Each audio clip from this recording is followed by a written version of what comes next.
La bonne nouvelle, c'est que le POFC se déplace ce week-end, peut-être, Thierry.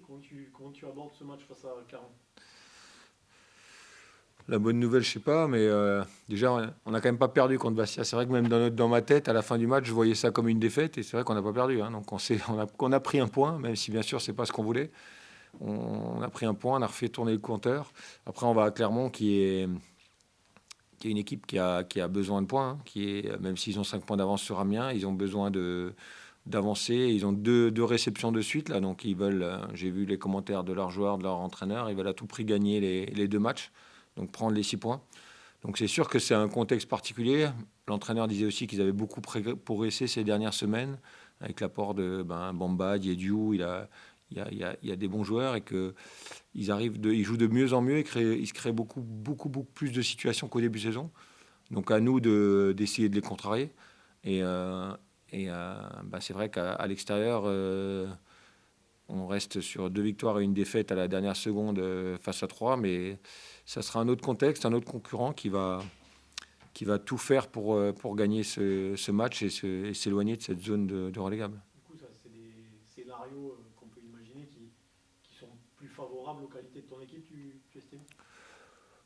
Ouais, je sais pas. Après, je sais que maintenant les adversaires sont prévenus aussi de nos points forts à l'extérieur et même nos points forts en général. Donc, ils se méfient un peu plus. Mais après, je sais pas, peut-être que aussi les joueurs sont un peu plus libérés à l'extérieur. Il y a peut-être cette tension qui commence à s'installer à domicile quand je vois nos deux entames de match, Saint-Étienne ou Bastia, même si Bastia marque très tôt, mais on sent un peu de doute aux entames de match à domicile. Donc peut-être qu'à l'extérieur, ils sont un peu plus libérés. Enfin, je l'espère, hein, parce que on verra à la fin du match, parce que malgré tout, ça reste un contexte compliqué, parce que des fois, quand on joue des équipes du ventre mou, des équipes de devant, on sait qu'il y a une obligation où ils vont aller vers l'avant. On sait qu'il va y avoir beaucoup de duels, beaucoup d'intensité, parce qu'ils jouent leur survie, hein. Je t'ai entendu chez nos confrères d'ici parler d'un éventuel objectif à 45 points. Est-ce que tu as senti qu'il était nécessaire de donner une feuille de route à ce groupe pour la fin de saison, parce que sinon ça aurait été compliqué de les motiver peut-être ou de... Oui, mais de toute façon, ça l'est, il ne faut pas se mentir. On a un groupe qui est jeune, et c'est les jeunes, ça a les qualités, les défauts. C'est qu'ils ont besoin d'avoir des objectifs. Quand il y a quasiment plus rien à jouer, ils ont du mal. Moi, je pense qu'il faut surtout pas être là-dedans. Aujourd'hui, malgré tout, on est encore dans la possibilité d'attacher ce groupe du haut, et il faut la jouer à fond. Donc, il faut se donner un objectif de marquer un maximum de nombre de points, hein. Donc, moi, j'essaie vraiment de les pousser semaine après semaine, et c'est vrai que des fois, il faut pousser fort pour trouver leur motivation, essayer de les piquer encore pour cette fin de saison, parce que c'est vrai que derrière, c'est quand même relativement loin pour nous rattraper. Donc, il faut vraiment que je cherche toutes les semaines pour bien les pousser, pour essayer de trouver ce petit supplément d'âme pour les 8 matchs qui restent, parce que ça serait dommage de les finir en roue libre. Par rapport à ça, je me pose des questions sur l'état physique de ton groupe, parce que effectivement, il y a 12 points d'avance sur la Mm. zone dangereuse et un delta beaucoup moins important sur le haut du classement. Je Mm. n'ose pas imaginer que les gars ne soient pas motivés pour aller chercher cette éventuelle carotte pour la fin de saison. Est-ce que ton équipe, elle est juste pas, j'allais dire à bout de force, mais on parle souvent du groupe palois comme un groupe très jeune, euh, alors pour le QI football, pour Mm. l'expérience et compagnie, mais on parle rarement du, du physique. Il y a beaucoup de joueurs qui découvrent ce Mm. championnat et qui découvrent que ce championnat, Très il dur. est très long et très énergivore. De toute façon, ce que vous dites, c'est une certitude. Moi, je le constate depuis des semaines, hein.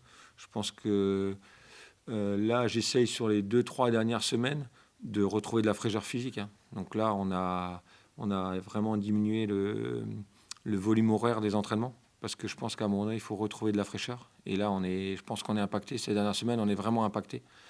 Et comme vous dites à juste titre, depuis le début de la saison, Il y a eu beaucoup d'efforts qui ont été consentis. Et il est long et très, très dur ce championnat. Et je pense qu'on les paye. On sent quand même un petit peu un groupe un peu émoussé. Donc là, j'essaie vraiment de leur redonner de la fraîcheur. On a travaillé beaucoup des situations très courtes, avec beaucoup de vivacité, pour essayer de retrouver cette fraîcheur physique, parce que je pense qu'elle est importante. Et là, on est en train de puiser un petit peu, en tout cas, il me semble.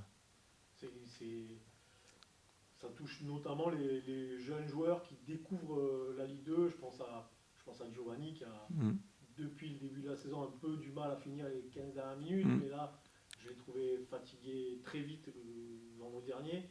Tom Pouilly, un peu dans le même cas. Tom Pouilly, il fait énormément d'efforts, il fait des bonnes performances, mais à 20 minutes de la fin, très souvent, il est sauvé. Ça touche particulièrement ces jeunes joueurs, tu t'estimes? Oui, après, c'est des joueurs qui jouent tout le temps aussi, hein, donc ils font des bonnes performances. Moi, j'ai pas du tout envie de minorer ce qu'ils ont fait avant, parce que Joe, il fait une saison incroyable. Et effectivement, il a 1 ou 2 matchs où il est un peu moins bien. Malgré tout, contre Saint-Étienne, c'est lui qui a l'occasion d'égaliser. À 3, il marque un but. Les matchs d'avant, il a marqué, où il a provoqué les pénaltys. Donc c'est normal que des jeunes comme ça, en plus, Joe, c'est quand même un petit coffre. Donc lui, ça l'impacte encore plus. Alors Tom Pouilly, moins, parce que lui est capable de répéter les efforts. Mais c'est sûr que je pense que dans la gestion les anciens, ils arrivent à gérer. Des fois, des semaines de travail, ils vont se dire là, on fait un petit peu moins parce qu'on a besoin de récupérer. Les jeunes, souvent, ils sont à fond tout le temps. Et là, ça commence à piquer. Et c'est vrai que ça touche plus les jeunes que les anciens, qui ont l'habitude de gérer une saison qui est longue et qui est énergivore. Et, mais après, je pense que dans ce travail où on essaye de les faire récupérer, il va de nouveau avoir un pic haut. En tout cas, je l'espère dans les 2-3 semaines à venir, où on va retrouver de la fraîcheur. C'est pour ça qu'il faut insister sur ces plages de récup et faire des entraînements très courts mais intenses pour essayer de retrouver ce jeu. C'est donc du coup dans cette gestion physique que tu penses que ces jeunes joueurs ils ont encore à progresser? Oui, mais c'est logique, hein, c'est logique. Hein. Et en plus, nous, il y a eu quand même des jeunes joueurs qui jouent très très souvent. Parce qu'il y en a qui, comme ils font partie de nos meilleurs joueurs, ils ont beaucoup de temps de jeu. Et donc, ils n'ont jamais eu ces plages de récupération qu'ils auraient peut-être eu besoin d'avoir.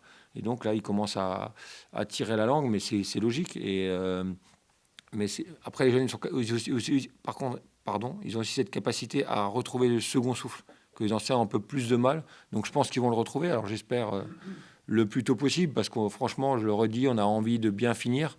Et si on veut bien finir, il nous faut, dans cette équipe-là, il nous faut une capacité physique importante, parce qu'il faut redoubler les courses, faire des courses à haute intensité. Et là, on pioche un peu ces derniers temps, mais pas de façon globale. C'est vraiment quelques individus sur le terrain. Il y a bientôt une trêve, ça peut aussi vous faire du bien pour entamer le dernier bloc à fond. Ah oui, cette trêve, je pense qu'elle va faire beaucoup de bien. Là, on a 2 matchs avant la trêve. Il faut essayer de marquer des points avant ces 15 jours-là.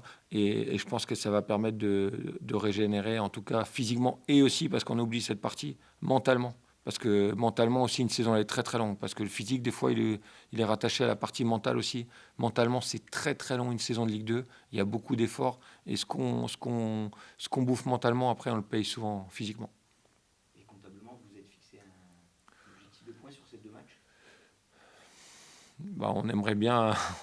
Il y a toujours un petit challenge avec les joueurs avant les trêves internationales. Donc, ça serait bien au moins d'en gagner un des deux, quoi. Donc, on a des matchs qui sont quand même compliqués. Clermont qui joue le maintien et Montpellier qui s'est remis dans la course à la montée. Donc il y a 2 matchs compliqués. En gagner un des deux, ça serait bien, se rapprocher cette barre des 40 points dans un premier temps. Cette équipe de Clermont s'est fait renverser par le leader lors de la dernière journée, mais elle venait d'enchaîner 2 victoires. La performance contre 3, elle est intéressante. Comment tu évalues, toi, ce regain de forme des Clermontois? Déjà, ils sont passés à 3 derrière, hein, depuis quelques semaines. Et je pense que ça correspond vraiment à leur équipe. Et je pense que le regain de forme, il est un peu à mettre en parallèle avec ce changement de système. Et après, oui, moi, j'ai vu 3 de leurs matchs, dont Dunkerque, où ils font un super match contre Dunkerque, ils gagnent à domicile contre Dunkerque. À 3, ils font un très bon contenu, ils perdent. Pour moi, il y a quelques joueurs de top niveau, hein, comme je vous l'ai cité tout à l'heure, un mec comme Bamba, c'est un des peut-être 10 meilleurs joueurs de Ligue 2. Donc c'est une équipe à gros potentiel qui ne devrait pas être là. Mais après, nous aussi, on a des arguments à faire valoir et on va essayer de les embêter un petit peu quand même. Il y a quelques absences, donc il y a un changement de gardien, quelques absences en défense. Du coup, il faut s'adapter. Oui, il faut s'adapter. C'est le lot de souvent chaque semaine. Bon, là, c'est Anto qui sort. Mais après, moi, je trouve que c'est bien aussi. Il y a une forme de rotation. Là, j'avais reposé Tousgar en première mi-temps. C'est important aussi qu'on apporte un peu de fraîcheur quand on le peut. Donc là, il va y avoir oui, des changements. Il y a le gardien qui change. Donc ça, c'est une certitude. C'est Esteban qui va jouer. Donc voilà. Vous avez essayé de travailler les automatismes avec sa défense? Ouais, bah après, Esté, c'est un gardien d'expérience. C'est pas un jeune gardien qui rentre dans le but. Moi, j'ai aucune inquiétude par rapport à sa façon de s'adapter, à son investissement. Il est très, très investi, même en deuxième gardien. Il est toujours... il a un super état d'esprit, proche du groupe. Il est avec les anciens poussés. Donc, non, Esté, c'est une récompense qui est juste, qui joue. S'il fait un bon match, des bons matchs, ça peut remettre en cause le statut numéro 1 de Noah. De toute façon, aujourd'hui, on l'a encore vu en Coupe d'Europe. Je ne sais pas si vous voyez ce match de Ligue des Champions, le statut de numéro 1. Et ça, moi, et pourtant, j'étais gardien de but. Donc, pour moi, c'est une infinie connerie. Je veux dire, aujourd'hui, le gardien de but, c'est comme un joueur de champ. Alors oui, c'est rare de faire ce qu'a fait Tudor, de le changer au bout de 15 minutes. C'est compliqué. Mais aujourd'hui, le gardien de but, il doit être soumis à la même concurrence que les joueurs. Si au bout d'un ou deux matchs ou trois matchs, des fois, ça lui fait du bien aussi de sortir quand il n'est pas dans une forme optimum. Et aujourd'hui, le gardien de but, pour moi, il rentre dans cette concurrence-là. D'ailleurs, je l'avais fait en mettant Tao Paradowski au début. Donc, je pense qu'il faut... C'est pas un souci. Le gardien a lui aussi de prouver qu'il mérite de jouer. Le numéro 1, on peut pas aujourd'hui faire comme à l'époque. Le numéro 1, et à moins d'une énorme blessure, il joue jamais l'autre. Non, non, non. Ils sont surtout sur un pied d'égalité et le meilleur joue. Donc ça peut être bien pour les deux. Pour Noah Ah oui, je pense que de toute façon, Noah, ça va le pousser. Si Esté fait des bonnes performances, déjà tout le monde sera content. Et Esté a une très bonne relation avec les autres gardiens, donc ça se passera bien. Et non, mais le groupe des gardiens a une bonne ambiance entre eux. Et puis, non, le meilleur jouera. Le jeune Duval, quel âge a-t-il? Tu me mets un piège à quel âge, Mathis? Personne ne sait. Il est jeune, Mathis. 19 ans? Ouais, 19-20 ans, je pense. Donc, c'est une première, d'ailleurs. On m'a dit que c'est la première fois qu'il était sur un banc de touche professionnel. Bon, son père, qui a été entraîneur des gardiens ici, il doit être fier et content. Donc, 18 ans, il a, Mathis. Voilà. Maintenant, je m'en rappelle. Bonjour Joseph, avant d'aborder le match de Clermont, j'aimerais aborder ton cas perso. On l'avait déjà dit, c'est la saison de la confirmation pour toi. Elle a encore un peu plus avancé. Comment tu te sens? Comment tu estimes ta progression? Je me sens plutôt bien en ce moment sur le plan personnel. Maintenant, je suis dans un registre où je suis plus sur le poste de piston. C'est aussi un poste qui me convient, qui demande d'autres aussi aspects du jeu. Et c'est toujours bien d'évoluer dans différents postes, différents systèmes. Et ça me convient, je pense, plutôt bien. Tu élargis ta palette du coup. Oui, c'est toujours. C'est un poste qui est un peu différent du poste de latéral. On a un peu plus de liberté. On est un peu pas tout seul sur son couloir, mais on doit animer son couloir de manière défensive et offensive. Donc c'est toujours intéressant de progresser, d'être à des postes différents pour la progression et pour découvrir des nouvelles choses, quoi. Ça peut mettre en avant aussi tes qualités offensives. Oui, du coup, là, j'ai un peu plus de liberté offensive, si je peux dire. Donc c'est aussi intéressant et ça me plaît. On va revenir quelques semaines en arrière. Je vais te parler mercato.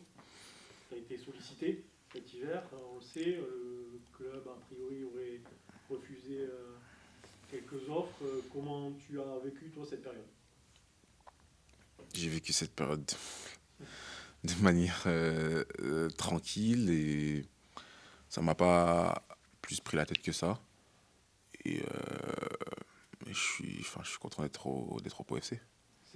ton choix d'être resté? Parce qu'on entend dire que tu aurais dû partir, que c'est toi qui as décidé un peu au dernier moment de finalement rester au club. C'est parce que c'est ton choix, t'as senti C'est que mon ça allait choix. donner ça, Je voulais continuer avec le Pau FC. Et oui, c'est mon choix. parce que tu sens que tu as encore besoin d'éléments, Non, je pense que c'était le bon moment pour continuer à enchaîner les titularisations, des minutes, continuer à jouer, continuer à progresser. Et c'est pour ces raisons que je suis resté au PFC. La question va peut-être se reposer cet été. Est-ce que t'as déjà pensé à la réponse? Non, j'ai pas pensé à la réponse. Il nous reste encore 2 mois de compétition, on a encore 8 matchs à jouer. Donc je pense qu'il y a des choses plus importantes que ça. bon, comment va cette équipe de Pau? Elle prend des coups sur la tête, souvent dans les fins de match. On en parlait avec Thierry. Le maintien, c'est quasiment fait à 100%. Ouais. C'est peut-être difficile de se trouver d'autres objectifs. Est-ce que tu as peur que la fin de saison elle soit longue ou pas du tout? Est-ce que les joueurs ils pensent autre chose? Non, pas du tout. Pas du tout. On continue à, à s'entraîner, à se donner, je pense, en match. Je pense que malgré tout, on voit une équipe qui se donne. Après, c'est sûr que en ce moment, on n'a pas les résultats avec nous depuis 3 ou 4 matchs. Mais je pense qu'on se bat. On essaye de toujours ramener des points. Après, des fois, la réussite n'est pas forcément avec nous. On n'y arrive pas forcément. Mais non, j'ai pas de soucis pour cette équipe et pour la fin de saison. Sur les contenus, tu es satisfait de ce que vous faites? Tu as parlé notamment du changement de système. Est-ce que tu trouves que Il y a il y a des matchs où on va plus réussir à installer notre jeu, à mettre des choses en place. Il y a des moments où ce sera un peu plus compliqué. Après, c'est dans les moments aussi où c'est un peu plus compliqué de continuer à des fois faire le dos rond et pour aussi pas encaisser de but. Et il y a des matchs où on avait peut-être un peu moins de possession, mais derrière, on a su être efficace et clinique et c'est ce qui nous a permis de ramener des points. Donc, voilà. il reste 8 journées, dont 5 à l'extérieur. Est-ce que c'est une bonne nouvelle pour ce Pau FC qui est en difficulté? Et est-ce que tu peux nous parler d'un point de vue, d'un regard extérieur? On a l'impression qu'il y a un traumatisme qui s'installe dans cette équipe ici, alors qu'à l'extérieur, vous êtes un peu plus embêtant pour Non, vos adversaires. non, c'est pas une bonne, non, c'est pas une bonne nouvelle. Nous, on préfère forcément jouer à domicile devant notre public, dans notre stade. Après, c'est sûr que on a plus de, sur le plan comptable, on arrive plus à ramener des points, à engranger des victoires à l'extérieur. Mais pourquoi ça nous réussit pas à la maison? Je sais pas. Honnêtement, je sais pas. Mais c'est vrai que cette saison, on est une équipe qui se déplace plutôt bien et qui est mieux qu'elle reçoit, quoi.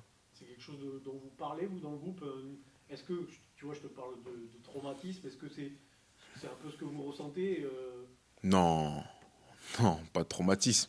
C'est juste que, je sais pas, je sais pas, c'est le foot, c'est comme ça, on a du mal à ramener à garder le score souvent quand on est à domicile. Parce que souvent on met nos scores, on fait la plupart du temps des contenus qui sont plutôt intéressants.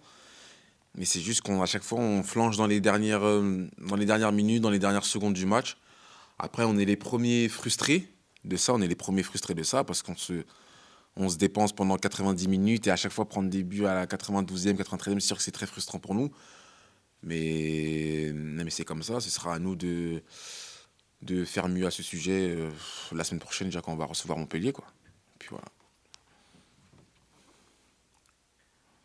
Au niveau de cette fin de saison, tu situes le potentiel où? Pour finir à peu près dans quelle zone? Ben, nous, forcément, on est des compétiteurs, on veut toujours finir le plus haut possible. Quand on rentre sur le terrain, forcément, c'est pour engranger les points, c'est pour gagner. Donc, je ne pourrais pas vous dire où on va se situer. En tout cas, on fera toujours le maximum pour se placer dans les plus hautes places et rentrer sur le terrain pour toujours repartir avec la victoire et les 3 points. question. Aujourd'hui, vous êtes 11e dans la deuxième partie de tableau. Est-ce qu'au regard de la saison du Pau FC, vous êtes déçu de ça? Ou est-ce que tu estimes, comme beaucoup de monde, que Pau est un peu à sa place? C'est sûr qu'il y a de la frustration. Il y a de la frustration parce que on a la sensation qu'on a un peu mal payé, qu'on pourrait faire mieux et qu'on pourrait être classé un peu plus haut. Après, la vérité, c'est qu'on est 11e aujourd'hui et c'est le foot. Si on est 11e, c'est qu'on devait être 11e et c'est qu'on est là où on devait être. Parce qu'en se disant, on pourrait faire ci, on pourrait faire ça, oui, mais la vérité, c'est qu'aujourd'hui, on est 11e. Donc, c'est le classement, c'est comme ça. Le championnat a commencé depuis août. Si on est là, c'est qu'on est là, qu'on a notre place. Et voilà.